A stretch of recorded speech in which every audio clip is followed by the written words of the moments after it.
उपक्रमाची सुरुवात आहे। आपल्या विद्यालयामध्ये आपण श्रीयुत हरिभक्तपरायण ज्ञानेश्वरजी मिडगुले यांना निमंत्रित केलेलं आहे। ते उत्तम पत्रकार, संपादक आणि व्याख्याते आहेत। श्री मुक्ताई विश्व सेवा प्रतिष्ठान प्रबोधन प्रशिक्षण आणि संशोधन केंद्राचे ते संचालक आहेत आणि ते आपल्यामध्ये सणसवाडी तालुका शिरूर पुणे येथून उपस्थित झालेले आहेत। त्यांच्या बरोबर आपल्या विद्यालयामध्ये माननीय दत्तात्रयजी भुजबळ साहेब हे देखील उपस्थित झालेले आहेत। या दोनही मान्यवरांचं त्याप्रमाणे मंचावर उपस्थित असलेले ज्ञानोदयचे प्राचार्य माननीय बाळासाहेब पवार सर, कन्या विद्यालयाच्या प्राचार्य माननीय स्मिता पानसरे मॅडम आणि कन्या विद्यालयाचे पर्यवेक्षक माननीय मारकळी सर यांचं आणि तुम्हा सर्वांचं मी दोन्ही विद्यालयाच्या वतीनं मनपूर्वक हार्दिक स्वागत करतो। आपल्या दोन्ही विद्यालयाच्या वतीनं आजच्या या कार्यक्रमातील व्याख्याते, ज्येष्ठ पत्रकार, संपादक श्रीयुत ज्ञानेश्वरजी मिडगुले यांचा सन्मान आपण दोन्ही विद्यालयाच्या वतीनं करणार आहोत। मी माननीय पवार सर, माननीय पानसरे मॅडम, मारकळी सर आपल्याला विनंती करतो आपण आजचे व्याख्याते ज्ञानेश्वरजी मिडगुले सर यांचं यथोचित स्वागत आणि सन्मान करावा।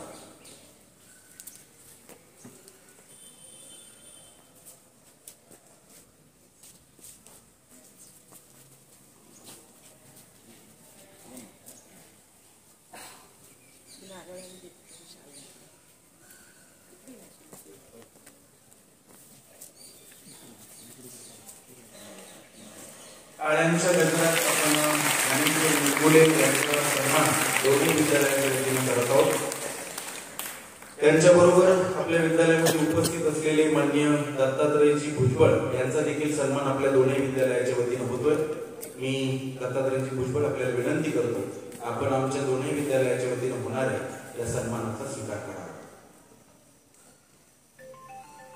आज संपूर्ण कार्यक्रम स्टार्ट टू एंड आणि तुम्ही सर्वजण या चॅनलला दिसणार आहात ही गोष्ट मात्र आपण विसरायची नाहीये। म्हणून शेवटपर्यंत हा कार्यक्रम आपण व्यवस्थित ऐकणार आहोत, त्याचा आनंद आपण सर्वजण घेणार आहोत। या दोनही मान्यवरांनी श्री मुक्ताई विश्व सेवा प्रतिष्ठान प्रबोधन प्रशिक्षण व संशोधन केंद्राच्या वतीनं क्रांतीभूमी विठ्ठल वळसे पाटील यांचे एक पुस्तक आपल्या दोन्ही विद्यालयाच्या ग्रंथालयाला भेट देऊन केलेलं आहे। मी मिडगुले सर आणि भुजबळ सर आपल्याला विनंती करतो आपण हे क्रांतीभूमी पुस्तक आमच्या प्राचार्य महोदयांकडे सुपूर्द करा।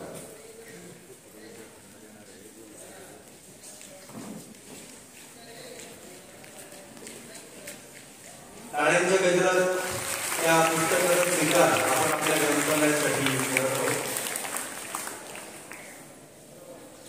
यानंतर मिडगुले सर आपल्याला व्याख्यान देणार आहेत आणि त्यांनी एक ऑफर सुद्धा आपल्याला देऊ केलेली आहे। वर्षभरामध्ये जे विद्यार्थी 2 अभंग पाठ करतील त्यांना 2 हरिपाठाची पुस्तकं ते भेट देणार आहेत। टाळ्यांच्या गजरात आपण त्यांचं यानंतर स्वागत करूया। मी ज्ञानेश्वरजी मिडगुले सर आपल्याला विनंती करतो आपण आमच्या विद्यार्थ्यांना प्रबोधन करावं।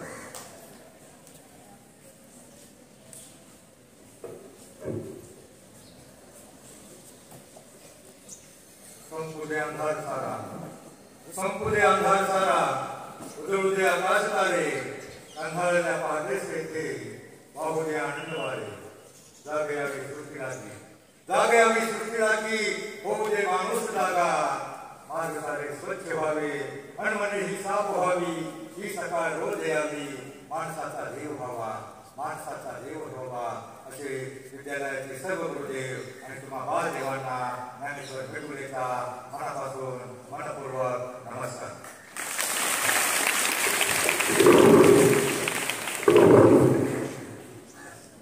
आजकाल बघा बापाच्या विचारानं होता चालत नाही आणि बाप लेकांच्या विचारानं घर चालत नाही, पण आता महाराष्ट्र नव्हे पूर्ण हिंदुस्थान संतांच्या आणि शिवरायांच्या विचारानं चालतोय। जगावं कसं आम्हाला छत्रपती शिवरायांनी शिकवलं, मारावं कसं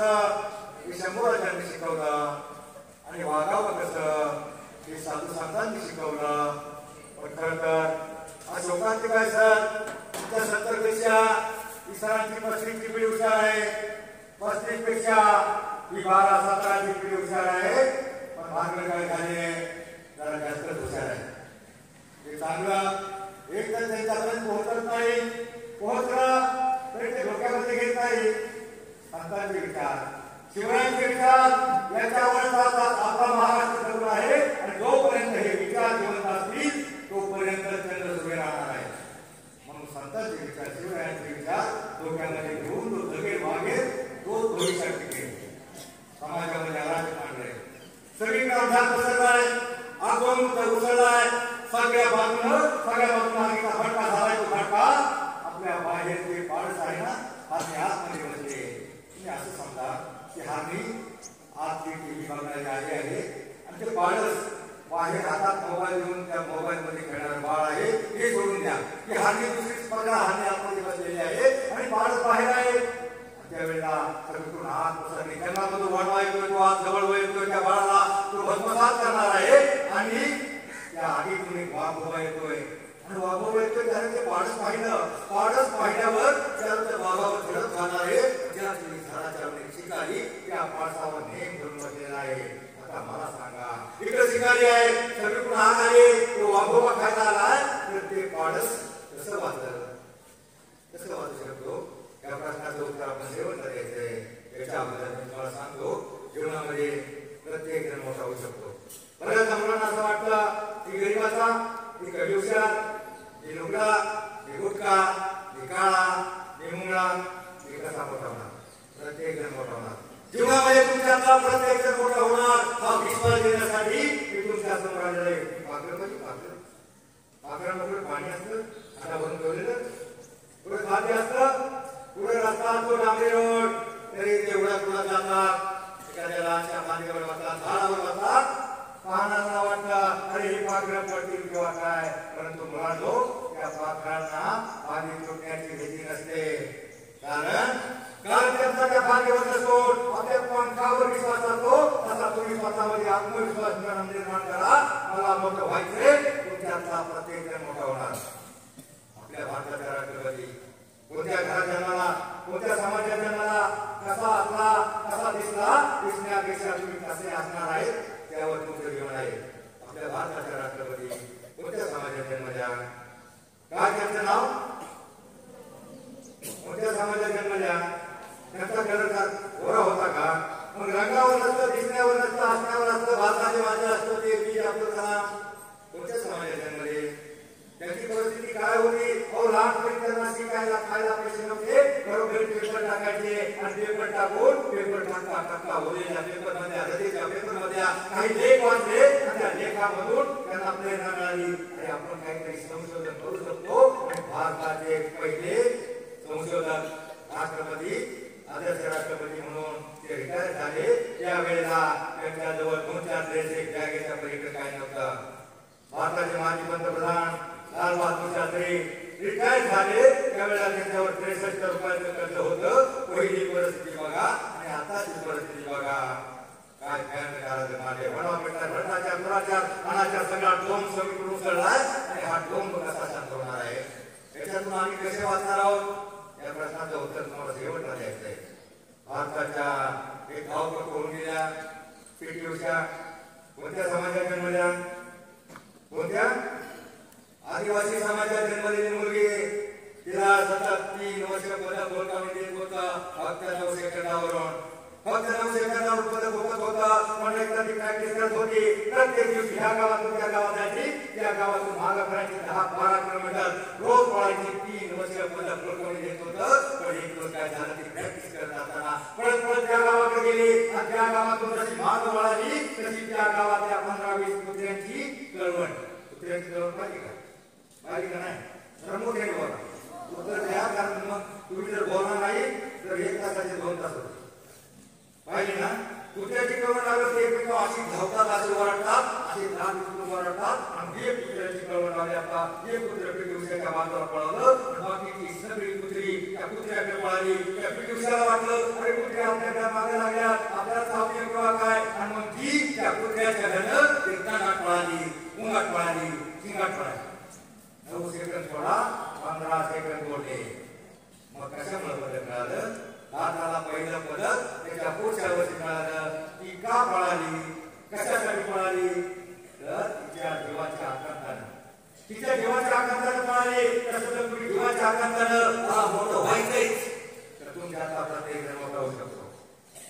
प्रत्येक जण तुमच्यातला मोठा होऊ शकतो हा विश्वास देण्यासाठी वारकरी साहित्य परिषदेतर्फे मी तुमच्या समोर उभा आहे. बघा, एखादा मुलगा त्याला हात नसतात, एखाद्याला पाय नसतात, एखाद्याला डोकं नसतं. मला सांगा, तुमच्यातले हात सगळ्यांना आहेत, हात वर करा. आहेत नाही, पाय आहेत ना सगळ्यांना? आहेत ना? पाय वर करा. पाय नसलेला मुलगा सुद्धा जीवनामध्ये मी 11वी, आमच्या वेळेला 11वी होते. 1972ला दुष्काळाच्या साली आम्ही 11वीला होतो. आणि 11वीला असताना 12वीला गेलो सिटी कॉलेज शिरोळ. मी प्रगत घेतला. आमची अशी परिस्थिती होती, तुमच्या पालकांनी बोलायला आहे पाय सगळी दप्तर सगळं व्यवस्थित देतात, परंतु आमची परिस्थिती लई कठीण होती. कॉलेजला जाईपर्यंत प्री डिग्री कॉमर्स 10वी 12वीच्या वेळेला नव्हती. आमच्या वेळेला FY होतं. मग त्या वेळेला त्या पहिल्या वर्षापर्यंत आमची एवढी गरिबी, एक शर्ट ते पण ढगल, शर्टीला आमच्या मागून ठिकाण, अशी परिस्थिती होती. तुम्ही भाग्यवान आहात, तुमच्या आई वडील तुम्हाला शाळेत पाठवतात. मग त्यावेळेला माझी इतकी गरिबी होती, आमची चप्पल नव्हती. मी कॉलेजला निघालो, एक चप्पलचा अंतर तुटला होता. चालता चालता मी खेळत जात होतो आणि खेळत जात असताना पुन्हा दुसरी चप्पल पूर्ण तुटली. मी मनाशी रडत होतो, अरे काय आपलं दुर्भाग्य, देवान आपली काय परिस्थिती. मी मनात रडत असताना मी समोरून एक मुलगा एकाना पाहिला.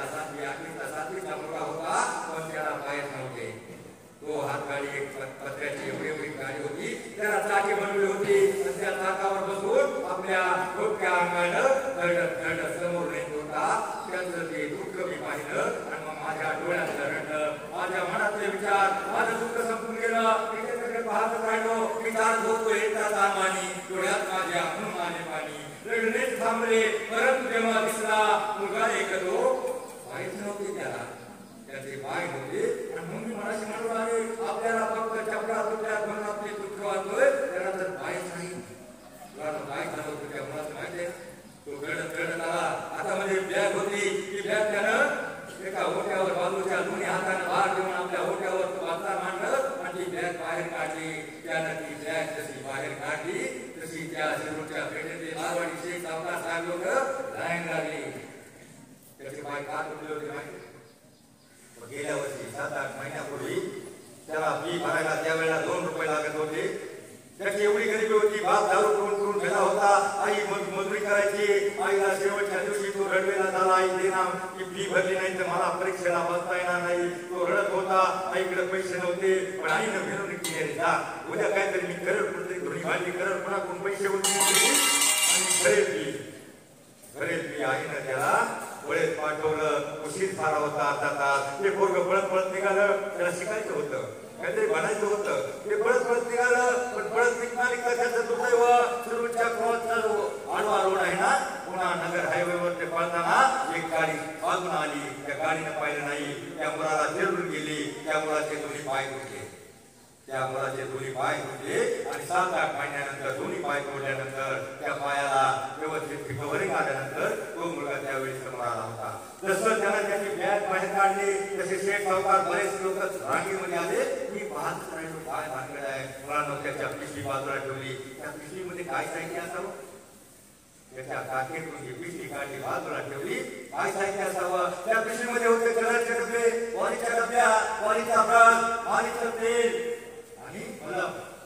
कुणाचे शेख सावकार दिवस बसतात, त्याचे पाय आधी जमलेले असतात, थकलेले असतात. म्हणून त्यांच्या पायाला मालिश करायची, बोटाला पॉलिश करायची. मी पाहत राहिलो. पाहता लाईन लागली. 15-20 दिवस त्याच्याकडेच पाहत राहिलो. आणि मी बसलो, कारण माझ्या सगळ्या तुटल्या होत्या, मला जाता येत नव्हतं. मी तिथंच बसून गमत बघत होतो. दिवसभर 4-5 तासामध्ये त्यावेळेला महिन्याला 100 रुपये महिन्याचा पगार करत होता. त्या दिवशी त्या मुलाला 4 आणे 8 आणे 1 रुपया मालिशला, 4 आणे पॉलिशचे, असे दिवसभरामध्ये 50 रुपये मिळवले. या महिन्याचा पगार त्या मुलाने मिळवला. आणि मुलांना म्हणजे 40 वर्षानंतर तोच मुलगा त्या पायाचं दुःख ज्ञात होतं म्हणून तो शिकला. पुढच्या वर्षी शाळेमध्ये गेला, मन लावून शिकला. सकाळी 6 दिवस मालिश करायचा आणि दिवसभर शिकायचा. नेहमी झाला, ग्रॅज्युएट झाला. हा तो मुलगा अनेक ज्यांना हात पाय नाही, ज्यांना पाय अपंग आहेत, अशा मुलांसाठी एक संस्था काढली. त्यांच्यासाठी काम करतोय. 2-3 हजार मुलांना त्यांना शिकवलं. अपंग आहे, पोलिओ झाला, अपंग आहे समाजामध्ये, अशा मुलांना त्यांना शिकवलं. आणि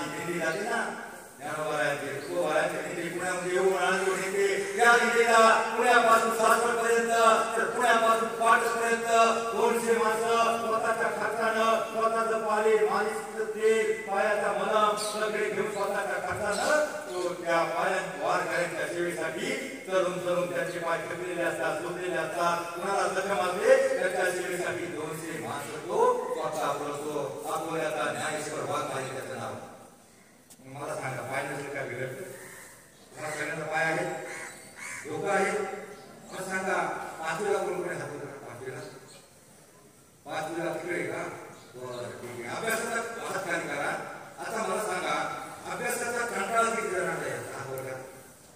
अभ्यासाचा कंटाळा जीवनामध्ये माणूस 2 प्रकारे मोठा होऊ शकतो. किती प्रकारे? 2.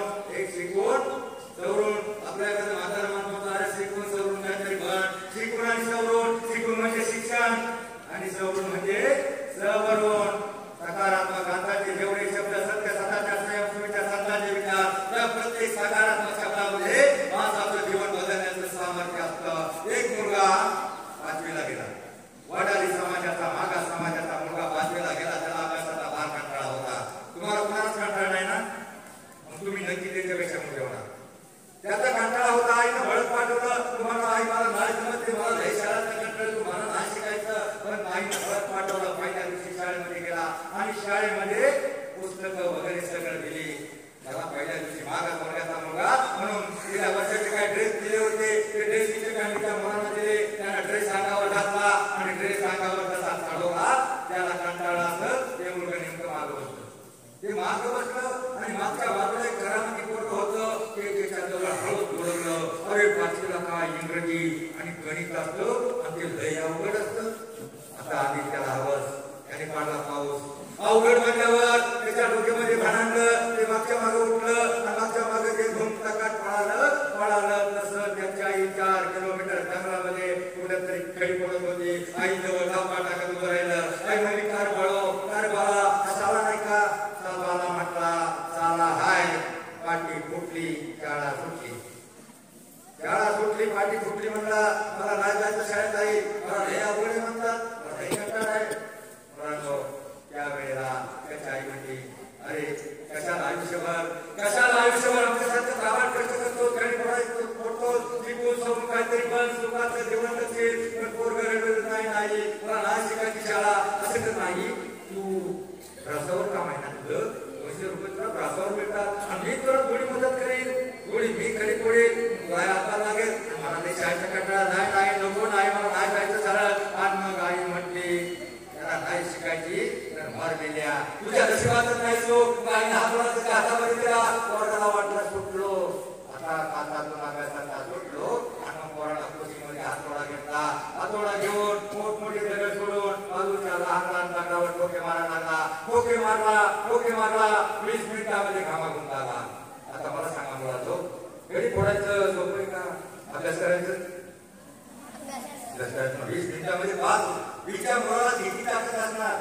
5वीच्या मुलामध्ये किती? 5वीची मुलं जरा कान ठेवून नाही का जरा ताट जरा संगीत ताट बसतात. कारण जीवनामध्ये तुमच्या 2 तास महत्वाचे असतील. त्याचा 1 तास. त्या 1 तासाचा 1 विचार जर तुम्ही आता घेतला तर पुढचा तास तुमचा सुखाचा होईल. पुढचा तास कोणता ते नंतर सांगतो. आत्ताचा एवढी पाऊस पडतात पाहिजे. पाऊस व्हायला का नाही? पावसाचे काही ते मातीमध्ये पडतात, भिडून जातात. काही ते व्यवहारात जातात, काय रडीवर पडतात, भाजी घेऊन होतं. काही ते सापाच्या तोंडामध्ये पडतात, त्याचं विष होतं. काही ते माळवावर पडतात, क्षणभर बोलल्यासारखे समजतात, उन्हामध्ये घडून जातात. पण एक हात आहे शिंपण्यामध्ये पडतो, त्याचा अमृती होतो. माझ्या विचारांचा एक हात आहे तुमच्या कानाच्या शिंपल्यातून मनात साठवून त्याप्रमाणे वागण्याचा जगण्याचा प्रयत्न केला. तुमच्यातला प्रत्येक जण मोठा होईल. आणि दुसरा तास तुमचा सांगू का? काही लहान पोरं आहेत पण मोठ्यासाठी सांगतो. लहान मुलांनी का बंद करू घ्या. दुसरा तास कोणता? आता तुम्ही 15-17 वर्षाचे आहात, 10वी 12वी. अजून 10 वर्षांनी तुम्ही 25 वर्षाचे व्हाल आणि मग त्यावेळेला तुमचे आई वडील तुमच्यासाठी एक बाहुला शोधतील. तो बाहुला पलीकडे उभा असेल. मध्ये ब्राह्मण काका पडदा धरेल आणि मोठ्या नारळ देईल. शुभमंगल म्हणून सावधान. कारण तो तास तुमचा यशस्वी व्हायचा असेल तर शोकांचे काय मी महाराष्ट्रात त्यासाठी फिरतो. सामाजिक प्रदूषण एवढं झालंय. प्रत्येक गावामध्ये 10% मुलांची लग्न होत नाही. मुलांनो का कान करू नका. प्रत्येक गाव मी जागा करायला आलोय. प्रत्येक गावामध्ये 10% मुलांची लग्न होत नाही. का होत नाही तर ती मुलं आता अभ्यासामध्ये गंगनमंगल करतात, करिअर करत नाहीत, सरांना बापाला उलट बोलतात. आता त्यांना परवा नसते, नंतर त्याला पश्चाताप होतो. अरे मी पहिलं शिकलो असतो तर असं सुखात जगलो असतो, मला नोकरी मिळाली असती, अशीच राहतात. म्हणून मुलांनी कान करू नका. तो तुमचा दुसरा तास यशस्वी व्हायचा असेल, एका तासातला एक चांगला विचार डोक्यामध्ये घ्या. तर मी काय सांगत होतो, काय सांगत होतो लक्ष आहे का तुमचं? काय झालं, एका शाळेमध्ये रामनवमीचा दिवस होता. सरांनी सांगितलं रामायणावर बोला. आता रामायणावर मी अख्या रामायणावर एक तास बोलतो, पण मी थोडस सांगितलं शॉर्ट मध्ये. रामाचा जन्म सीताजन्म लंकादहन, रावणावर रावणाला कोणी मारलं, कसं बांधलं, सेतू बनलं, विभीषणाचा अभिषेक, आणि माकड आहे ना, त्या माकडानं झिरो बजेटमध्ये युद्ध जिंकलं. ते माकड कोण? लंकेमध्ये गेलं होतं माकड, त्यांना अंगी काढली. रामाच्या सैनिकांना पाहिले, रामाच्या सैनिकांना बघा. रामायणामध्ये खूप शिकायचं तुम्हाला. रामायण आम्हाला जे मिळवले ना, मोठे ग्रंथ तुम्ही डोक्यात घेणार नाही, म्हणून तुम्हाला मी लहान कार्यक्रम देणार आहे. त्याचा एक काम तुमच्या डोक्यामध्ये वाटला तर तुम्ही पुढे ठिकाणार आहे. ते माकड पुढे गेलं, लंकेमध्ये गेलं, अंगी टाकले. रावणाच्या सैनिकांना पाहिले आणि सैनिकांना पाहिल्याच्या नंतर त्या माकडाला पकडलं, रावणाच्या समोर हजर केलं. रावण सिंहासनावर बसला होता आणि रावण सिंहासनावर बसला होता. ते माकड म्हणजे बघा, आपला 8ला गेला तर इकॉनॉमिक्स, 7ला शास्त्र, 14ला गेला तर book keeping and accountancy, profit loss, जमा खर्च, डेबिट क्रेडिट आणि बीबीए बीसीए, त्याला बिझनेस मॅनेजमेंट. म्हणजे कमीत कमी खर्चामध्ये कमीत कमी श्रमशक्ती, कमीत कमी भांडवल आणि जास्तीत जास्त नफा करायचा कसा मिळायचा, हे रामायणाचं उदाहरण सांगतो तुम्हाला. रामायण म्हणजे काही धार्मिक ग्रंथ नाही, त्याच्यातून काय घ्यायचं असतं. माकडाला पकडलं, रावणाच्या समोर हजर केला.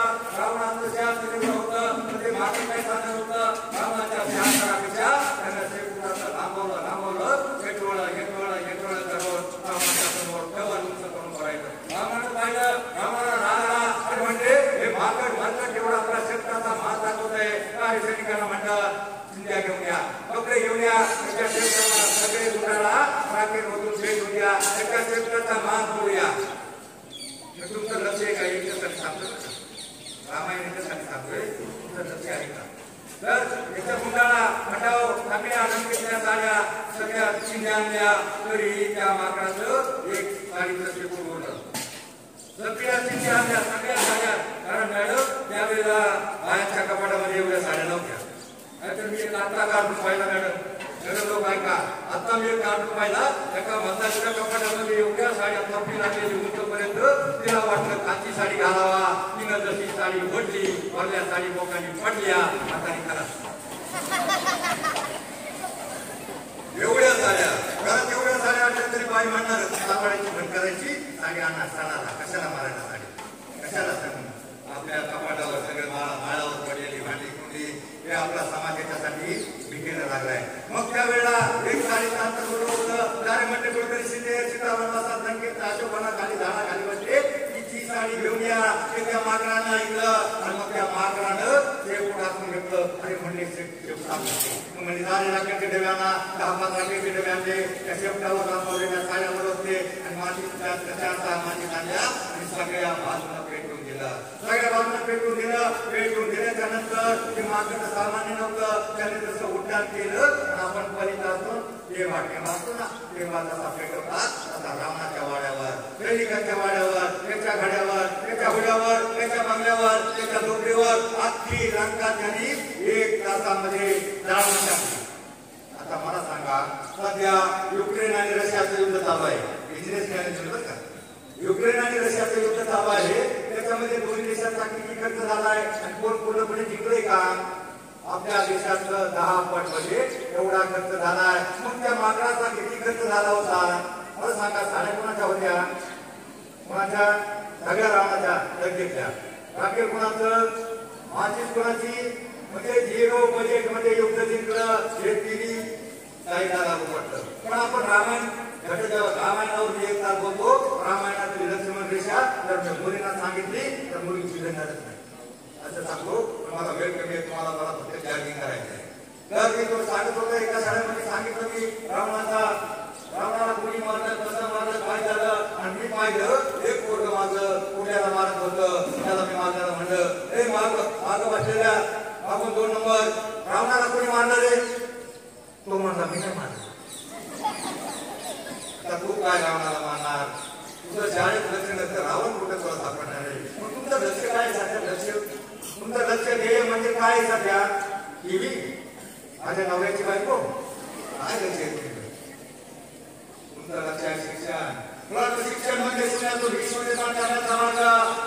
स्वर्ग तुम्ही पाहिलाय, लोक स्वर्गात जाण्याची इच्छा व्यक्त करतात, पण शिकला समजलेला माणूस त्या पृथ्वीतलावर स्वर्ग उभा करू शकतो एवढी ताकद त्या शिक्षणामध्ये आहे. म्हणून आता लक्ष देऊन फक्त तुम्ही घराबाई नाव ऐकले का? धनाबाई, बहिणाबाई, मुक्ताबाई, तुम्ही काय ऐकलं नाव? तुम्ही फक्त शांताबाई आहे. तर त्या पोरांना कोणी बोलत नाही. तुमच्या गावामध्ये हरिपाठ होतो काय? हरिपाठाला किती जण जातात? 10 टक्के. पण तुमच्या गावामध्ये भिजायला माता किती जण जातात? सगळे जातात. तुम्हाला कोणी बोलवत का? म्हणजे हे चांगलं. त्यापर्यंत बघा संतांच्या अभंग 700 वर्षानंतरही प्रत्येक गावामध्ये काका, भजन, हरिपाठ, कीर्तन, प्रवचन याच्यामध्ये गायले जातात. सुंदर ध्यान, रूप पाहता, एवढे लोक देवाच्या द्वारी हे अभंग आजही ताजेतवाने वाटतात. आजही ताजेतवाने वाटतात. पण तुम्ही ज्या बाईच्या दारापुढे नाचला, त्या बाईला बाहेर त्यांना बिलकुल दिलं नाही. मोठ्याल्या तुकारामांनी ती बाई शांताबाई हे गाणं पण दिसलं नाही, बाई पण परत दिसली नाही. एकच वर्ष डिजिटल सिनेमाचं आर्टिस्टाचं गाणं एकच वर्ष येतं, एकच वर्ष टिकतं. ते तुम्ही डोक्यामध्ये घेता. संतांचे अभंग, शिवरायांचे विचार 700 वर्षानंतरही आम्हाला आहेत. ते तुमच्या डोक्यामध्ये असतात. जीवनामध्ये तुमच्या त्या प्रत्येकाला मोठं व्हायचंय. मला सांगा, मोठे कोणाला व्हायचं? मोठं सगळ्यांना व्हायचंय. एक दोन जणांना नाही व्हायचं. राहू दे, खाण्याचं. मानव जीवनामध्ये 2 प्रकारे मोठं होऊ शकतो. एक तर शिकवण, दुसरं सवरून. जगातली कोणतीही शक्ती तुम्हाला मोठं होण्यापासून रोखू शकत नाही. असं होणार आहे का? असं होणार आहे का? एखादा पाकिस्तानचा सैनिक येईल, पाकिस्तानचा आतंकवादी येईल, अंतिमचा सैनिक येईल, म्हणाले वाड्या घालू का गोळ्या? म्हणाले का? अभ्यास करून कॅप्टन होऊ नको, लेफ्टनंट होऊ नको, कलेक्टर होऊ नको असं म्हणणार आहे का कोणी? जगातली कोणतीही शक्ती तुम्हाला मोठं होण्यापासून रोखू शकत नाही. पण काय शत्रू आहे? ते शत्रू पडवार नाही, तुमच्या आतमध्ये आहे. कोणते शत्रू आहे तुमच्या आतमध्ये? आळस, कंटाळा, बेफिकिरी, नाही अभ्यास केला तर काय थोडंसं रागवते. मुलांना तुमच्या माहितीसाठी सांगतो, सलामचं काय बिघडणार नसतं. तुम्हाला मोठं व्हायचं असेल तर पहिले हे शत्रू बाहेर काढा. त्यापेक्षाही भयंकर डेंजर महाविघातक असे काही तुमचे दुश्मन आहेत. पण ते तुमचे ज्ञानी दुश्मन आहेत. ते तुमचे ज्ञानी दुश्मन आहेत. ज्ञानी दुश्मन म्हणजे जीवापेक्षाही प्रिय, तुम्हाला फार आवडतात. अभ्यास घरपाठ होमवर्क सोडून तुम्ही त्यांच्या पुढे एक तास बसता. दुसऱ्या दिवशी होमवर्क बाजूला राहतो. मॅडमने विचारलं अभ्यास करणार, होमवर्क नाही केलं, आणि मग ती पोरगी म्हणते माझं डोकं दुखत होतं, मग तिने डोकं पुढे लावलं होतं. जिंदगीवर रंग नका बघू नका. अभ्यासाचा टीव्हीतला आणि अभ्यासाचा एक तास फक्त तुम्ही माझं एक ऐका. आठवड्यातून एक दिवस टीव्हीतला आणि मोबाईल मधला जो गरजेचा नाही, तो एक तास तुम्ही एखादं पोरग घरामध्ये बारीक असताना त्याला घेऊन मंदिरामध्ये हरिपाठाला जा. हरिपाठामध्ये एवढी ताकद आहे. हरिपाठामध्ये एवढी ताकद आहे. त्याच्या ईशामध्ये हरिपाठ असताना आयुष्यात त्याला आयुष्यभर हरितेच्या पाठी जातो. मुळात मी 45 वर्ष पत्रकारिता करतो. पत्रकारिता करताना माझं असं लक्षात आलं, 45 वर्षापूर्वी पुढारी 100% बदलत होते. एखादा गुंडत्याची बातमी दिली तर तो घाबरत होता. आता गुन्ह्याची बातमी दिली तर तो बाराटाईट करतो, म्हणतो माझे कष्ट वाचले. एखादा पार एवढं रस्त्याच्या कडेला ते कापलं तरी सुधरत नाही. मग मी विचार केला 2012 पासून मी हजारावर शाळेमध्ये जातो. आणि ही तुमची नवी पिढी आहे, फार हुशार आहे. ते चांगलं ते तुम्हाला सगळं करतं, फक्त वळत नाही. ते थोडंसं वळण्यासाठी तुमच्या डोक्यात बसवण्यासाठी माझा प्रयत्न आहे. माझी दोन्ही मुलं देशाची आहे. 7वी 8वी पर्यंत माझी नातवंड आहे. माझ्या नातीचा 3रीला असताना कोरोनाच्या काळामध्ये हरिपाठ, भगवद्गीता, ज्ञानेश्वरी सगळं वाचलंय. गीता ज्ञानेश्वरी तुम्ही नाही उभारणार, कमीत कमी हरिपाठ एक अभंग हरिपाठाचा पाठ करा. तुमचा अभंग आहे 38 नंबरचा अभंग आहे. अवघाची संसार सुखाचा करीना काय आठवू आता. अवघाची संसार सुखाचा करीना, आनंद करीना ती लोक. अवघाची संसार म्हणजे मुलाचा कुणाचा संसार म्हटले ताई ताई कुणाचा संसार म्हटले तर ताट कुणाचा संसार म्हटले पप्पा मम्मी गुड्डू आणि तू दोघांचं म्हटले का अख्ख्या विश्वाचा संसार म्हटले विश्वाचा संसार तुम्हाला नाही कळला तरी चालेल स्वतःचा संसार सुखाचा कळायचा एवढा अर्थ त्या भागातून कळला तरी फार झालं आणि दुसरा अभंग आहे चौथा महाराजांचा 2 अभंग फक्त वर्षातून पाठ करा तुमचं जीवन जर भंग झालं त्याच्या एका चरणाप्रमाणे वागण्याचा प्रयत्न करा तुमचं जीवन भंग झालं तर मी बॉन्डवर लिहून देईन आणि भरून देईन दुसरा अभंग आहे चौथा महाराजांचा अभंग आहे साधा मुळा भाजी अवघी मिठाई माझी लसूण मिरची कोथिंबिरी अवघाला माझा हरी मोठ नाणा विहिरदोरी अवघी पाहिली पंढरी अवघी आपली पंढरी चौथा म्हणे केला मला विठ्ठल पायी बोलू लागला काय अभंग होतो चौथा महाराजांनी पुढे पंढरपूरला गेले नाही त्यांचा आनंदराव पंढरपूरच्या धाकी जवळ नैवेद्याकडे परंतु ते पंढरपूरला गेले नाही आपल्या शेतामध्ये कांदा मुळा भाजी हे पिकवण्याचं त्यांचं आयुष्य गेलं आणि हे पिकवता ते देवाचं भजन करत होते विठ्ठल विठ्ठल माऊली माऊली त्यांचा नामस्मरण करत होते त्यामुळे देव त्यांना श्रेष्ठामध्ये भेटायला आला पंढरपूरला जायची गरज नाही या अभंगातून काय घ्यायचंय तुमचा धर्म कोणता तुमचा देव कोणता कर्तव्य कर्म हा तुमचा धर्म आणि तुमच्या कामाचा तुमचा देव आहे मग तुमचा देव सध्या कशामध्ये आहे कशात आहे शिक्षकांचा देव शिकवण्यात आहे आणि तुमचा देव सध्या ज्ञानग्रहण विद्याग्रहण किंवा अभ्यासात आहे ज्या देवाला तुम्ही बघा तो देव तुम्हाला प्रसन्न झाला तर जगातली कोणतीही शक्ती तुम्हाला खोटं होण्यापासून रोखू शकत नाही पण तुमचा तो दुसरा दुश्मन आहे पहिला तो मोबाईल आल्यापासून आपल्या घराघरात वाटोळ झालं मोबाईल मध्ये काय मालिका असतात मोबाईल मध्ये काय मालिका असतात टीव्ही मध्ये त्या बाईची गोळी कशी करायची गोळी ह्याच मालिका असतात ती गोळी असते नका बघू टीव्ही टीव्हीचा दुसरा दुष्परिणाम सांगतो बोलितो टीव्ही जवळून पहिला टीव्ही आला त्याला पुढे आला बाप मागं बसले मुली मुलं लेकरून बसल्या आणि लेकरून बसल्यावर चष्मा लागला इंटरनेटचा जमाना आहे कॉम्प्युटरचा युग आहे लॅपटॉप मध्ये लहान तुम्हाला मोठं व्हायचं असं दिसणार नाही म्हणून टीव्ही पासून मोबाईल पासून दूर राहा कारण त्याचा दुसरा दुष्परिणाम सांगतो एक तर ज्या मुलीला टीव्ही मुळे मोबाईल मुळे चष्मा लागतो ती मुलगी हुशार नसली तिला 50-60 हजाराची नोकरी नसली तर तिची लग्न जुळवायला आज मी एका वधूवर सूचक केंद्राचा सदस्य आहे काय होतं चष्मा लागलेला असला तेव्हा जो मुलगा विचार करतो अरे तिच्याशी लग्न केलं तिला फिरायला नेलं चष्मा काढून गेला आणि गटरात पडली गेला का ठेवायला म्हणून मोबाईल आणि टीव्ही तो मोबाईल तर मोबाईलचा एवढा वेळ आमच्या शेजारची एक मुलगी 11वीला मुलगी तिला त्या पिक्चर मधलं गाणं नाही का याद लागलं एवढं यार तर ती कानात काहीतरी घालायची आई वडील झोपले त्या गोधडीमध्ये आतमध्ये घेऊन मोबाईल वापरायचा एवढं यार बघा कधी सोडायचीच नाही ते गाणं होतं बघा पिक्चर मधलं चालताना बोलताना मोबाईल हातात झोपेतही स्वप्नातही हेडफोनही जगाना एक पोरगी शाळेत निघाली मोबाईलच्या नादात मळ्यात पोचली आई म्हणजे काय ठेवले हा शाळा नाही का आणि मग ठेवली म्हणजे आज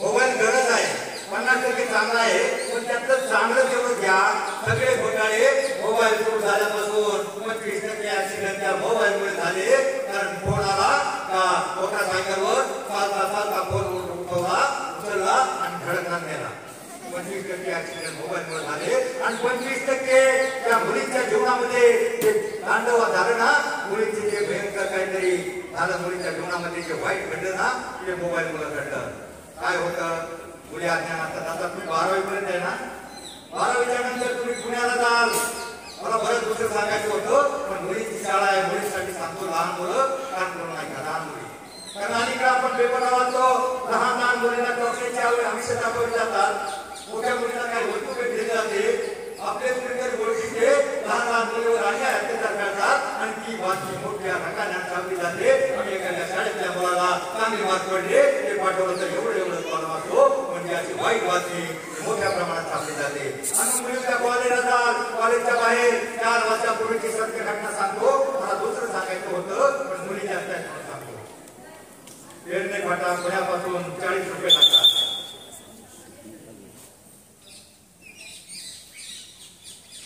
पुण्यापासून 40 किलोमीटर पटा गाव. त्या गावात एक मुलगी 12वी नंतर वाघोलीच्या कॉलेजला गेली.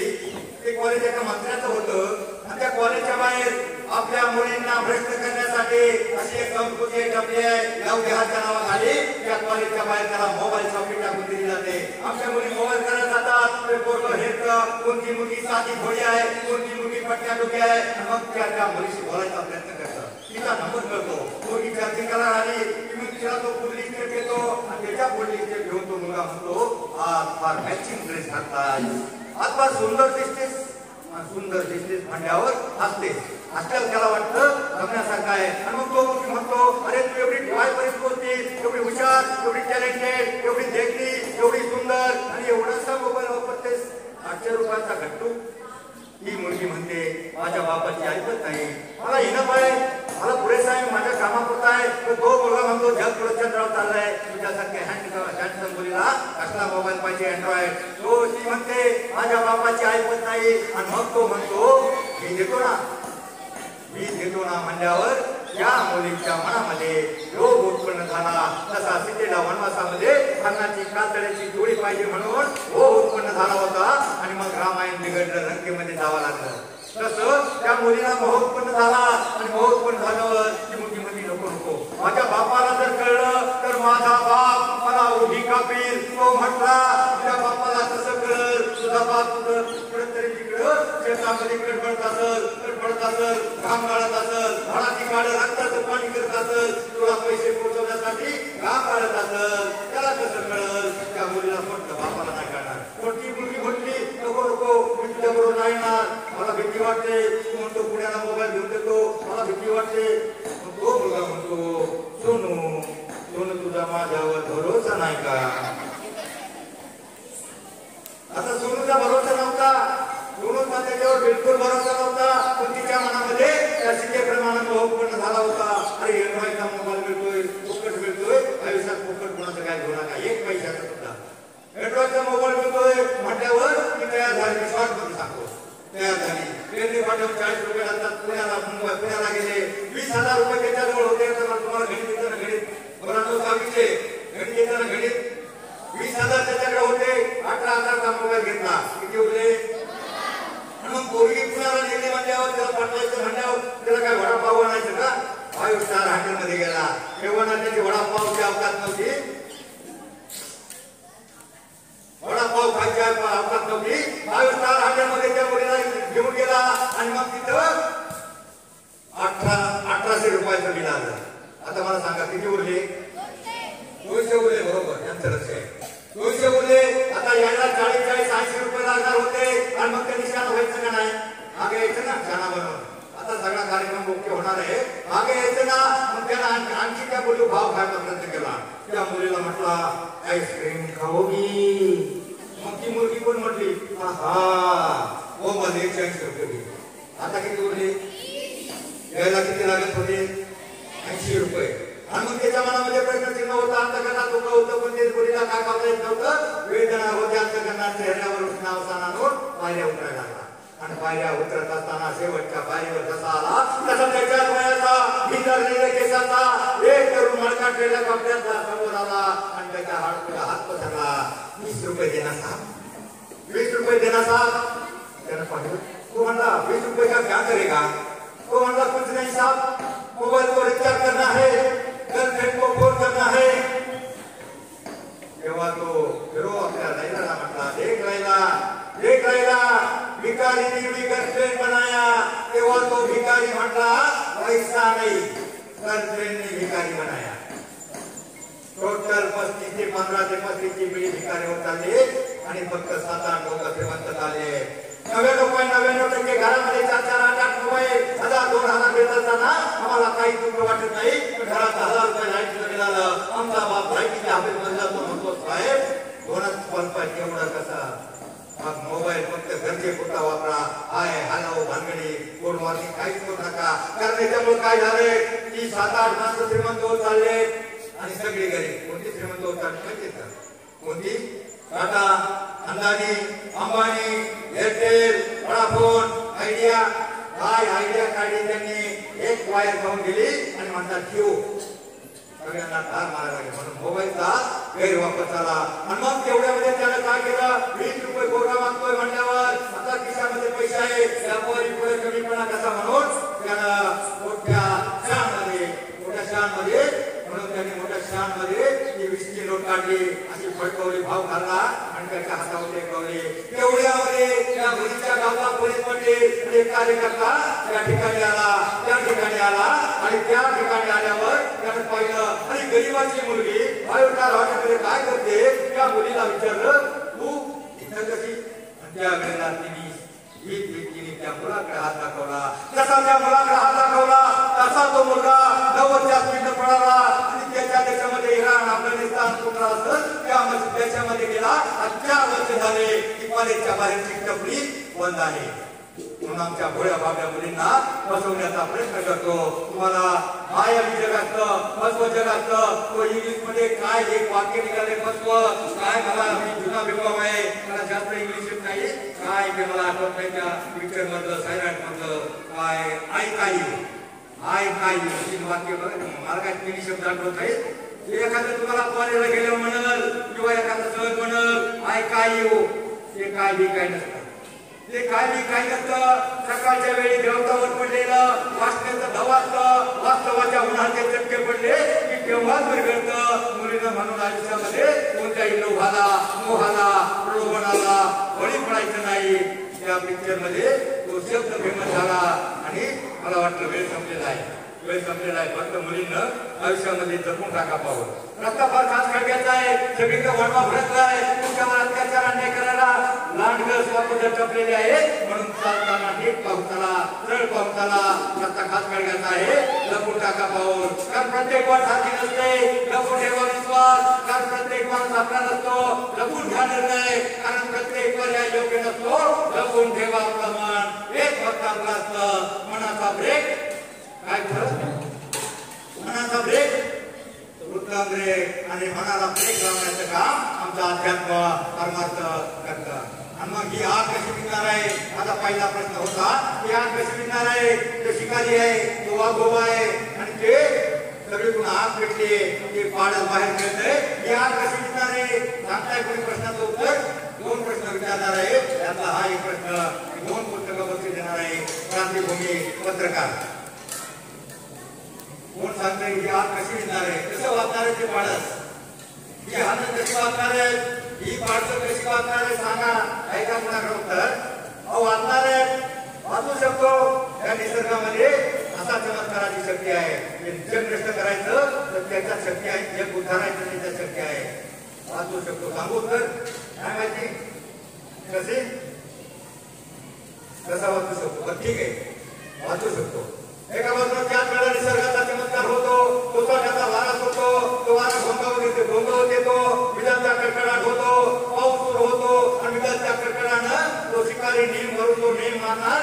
त्या विजांच्या कडकडानं त्याचा हात फायबर होतो. फायबर झाल्यावर ते वाघ नेमका तुफान त्या माणसाला लागण्याच्या ऐवजी त्या वाघाला लागतो. वाघ तिथंच मरतो आणि ती वीज कडाडते, ती वीज त्या शिकाऱ्यावर कडाडते आणि पाऊस सुरू होतो. तो पाऊस जवळ येतो आणि तो भडका आज जी समाजात पसरली आहे ना, ती आग बाळाच्या जवळ येण्याच्या अगोदर विझून जाते.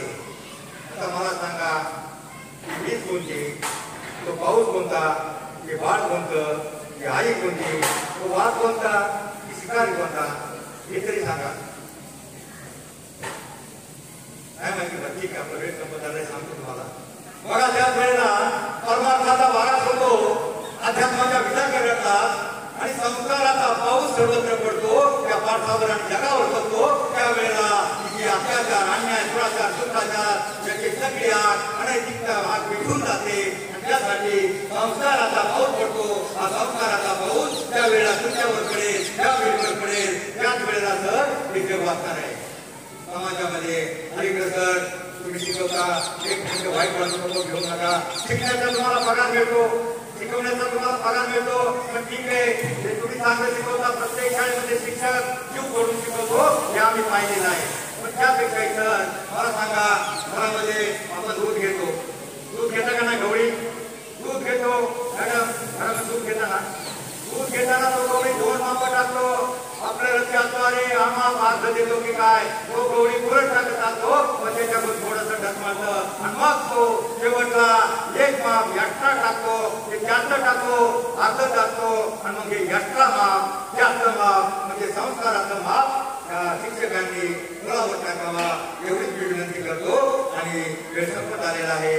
शिकायचं आयुष्यामध्ये शिकायचं वेगळ्या कमी पडतील जगा इतकं आयुष्य कमी पडेल असा इतकं आनंद कमी पडेल तेवढा ते कमनशिबाचा माझा निघून पडेल. परंतु मुलांनो प्रयत्न इतका करा अभ्यास इतका करा त्या परमेश्वराला विठ्ठलाला त्या देवांना तुम्हाला देणं भागत पडेल भागत पडेल. बस जाता जाता सूर्यानं कधी प्रश्न केला माझ्यानंतर या जगाला कोण प्रकारे त्यावेळी चंद्रशरमला मोठमोठे तारे न जमले एक पंथी समोर उभा आणि प्रभू माझ्या परीने मी नक्की प्रयत्न करेल.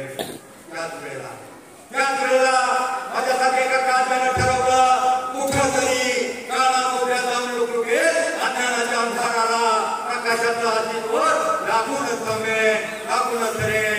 जय हिंद जय महाराष्ट्र.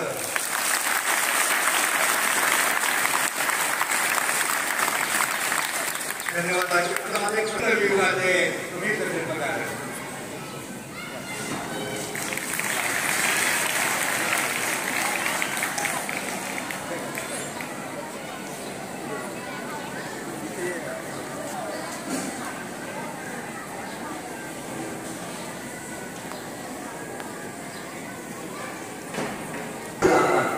आज या ठिकाणी श्री मुक्ताई विश्व सेवा प्रतिष्ठान प्रबोधन प्रशिक्षण व संशोधन केंद्राचे श्री ज्ञानेश्वर मिळकुले सर यांनी आपल्यासमोर प्रबोधनात्मक असं आणि संस्कारात्मक असं भाषण मंत्र्यांना वास्तव परिस्थिती काय आहे ती तुमच्या समोर त्यांनी सादर केलेली आहे. समाजामध्ये सध्याला तरुण पिढी कोणत्या मार्गाने चाललेली आहे त्यांनी काही उदाहरणं पण दिली. 10% मुलांचे लग्न होत नाही.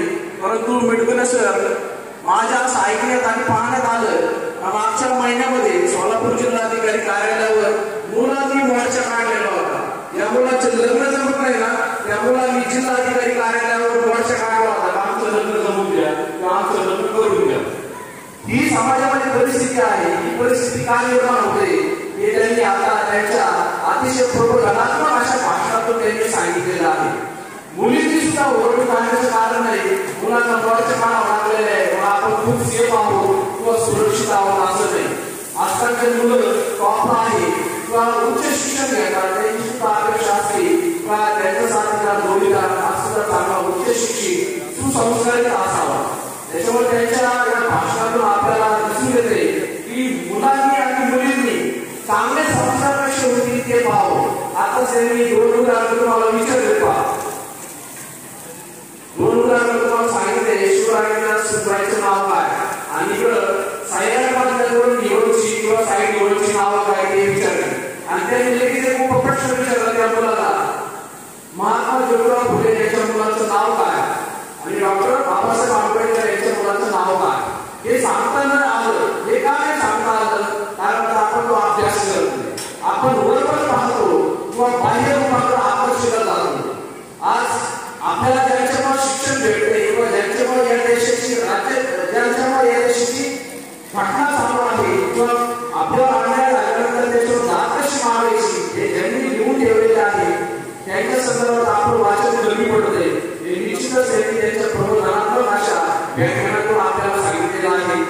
श्री मिळकुले सरांना मी असं आश्वासित करतो की आमचे विद्यार्थी म्हणजे ज्ञानोदय विद्यालयाचे विद्यार्थी आणि काही संस्कृतपणे हिरालाल गांधी कन्या विद्यालयाच्या विद्यार्थी निश्चितपणे आपण जे प्रबोधनात्मक असं व्याख्यान आमच्या विद्यार्थ्यांना दिलेलं आहे त्याचा निश्चितपणे त्यांना उपयोग होईल आणि भविष्य काळामध्ये ते निश्चितपणे चांगल्या पद्धतीने वाटचाल करतील.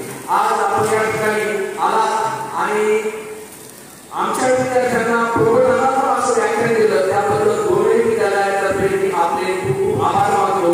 धन्यवाद देतो. त्याचप्रमाणे त्यांच्याबरोबर आलेले दत्तात्रय भुजबळ सर यांनी सुद्धा टेक्निकल सहकार्य केलेलं आहे. त्यांनी सुद्धा आपल्याला काय केलेले चांगला सहकार्य केलेलं आहे त्याबद्दल मी त्यांचेही दोन्ही विद्यालयातर्फे आभार मानतो. आणि सर्वात शेवटी शांततेने त्यांचं व्याख्यान ऐकून घेतलं त्याबद्दल मुलं आणि मुली यांचे विद्यालयातर्फे आभार मानतो आणि या ठिकाणी कार्यक्रम संपला असं जाहीर करतो. कैलासवासी सौ सुंदराबाई हिरालाल गांधी कन्या विद्यालय नेवासा या विद्यालयातील प्रबोधनाचा हा व्हिडिओ आपल्याला आवडल्यास लाईक, शेअर आणि सबस्क्राईब नक्की करा. धन्यवाद. सुदर्शन प्रबोधन न्यूज, सणसवाडी, पुणे.